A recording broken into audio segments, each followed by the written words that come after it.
Uh, Hi everybody, welcome to the University of Lille-Louvain.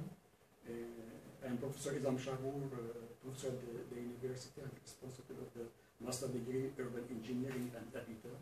And it's my pleasure to introduce the presentation of the master degree internship.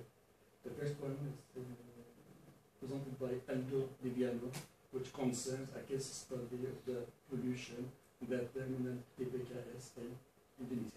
Welcome. Thank you, Professor Shahour. Good morning, everyone.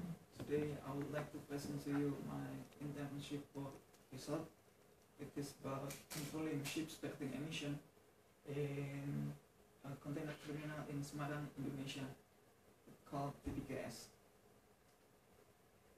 The problem in TPKS is actually the ship cost in TPKS is tend to decrease. However, the container throughput in this terminal is tend to increase. And this means that the ships going to the terminal is getting bigger in size, and bigger ship size means bigger engine, and bigger engine means more emission will be generated from the ships.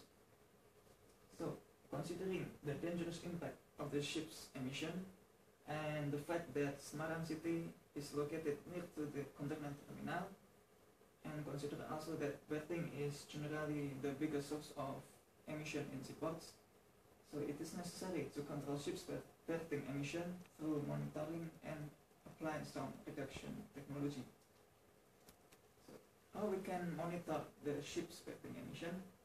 The most common method that we can use to monitor the emission is emission inventory. Can be done by first identify all activities that generate emission, and after we estimate the energy consumption, or can also use energy production, and after we estimate the emission by multiplying the energy with emission factors.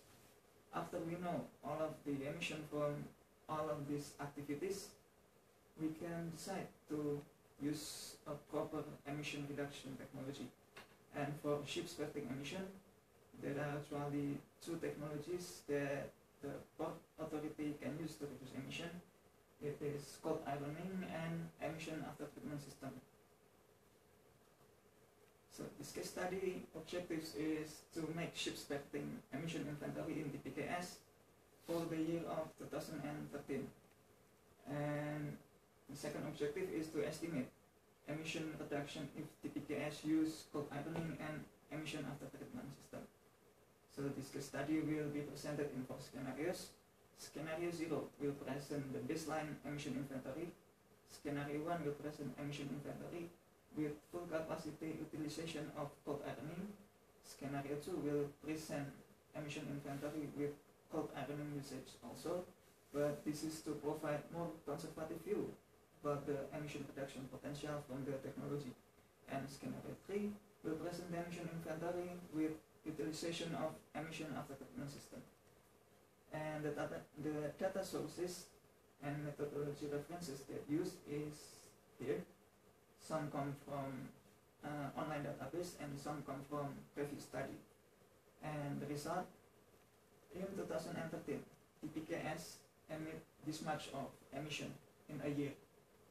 And auxiliary engine is the biggest contributor to the total emission. And for the comparison of emission from each scenario, we can see in the chart here. And from this result, we can conclude that emission in TPKS can be reduced by applying cold ironing and emission after treatment system. And the result also proved that emission after treatment system generally can produce more emission than cold ironing. Even if cold ironing can operate in full capacity, emission after treatment system still can reduce more emission for PM10, PM2.5, and SOx. And despite the result, in case the TPKS have financial constraint, cold ironing is likely to be more realistic to be implemented because it is easier to be made financially visible, since we can ask ship owner to pay for the electricity, and the ship owner will willingly to pay electricity because they can also save the fuel consumption for auxiliary engine, and so the seaports can use the revenue from selling the electricity to cover the operational cost of Port Iron. And this is some of recommendation for future works. The first is to widen the scope of the emission inventory. Not only can be done in a container terminal, but also in other terminals, even in cargo handling equipment and multimodal transport. Second recommendation is, after we know about all of this emission, we can convert the emission to the concentration, and from this concentration we can measure the impact and assign monetary value to this impact. This way the study will be more informative. Thank you. Bravo.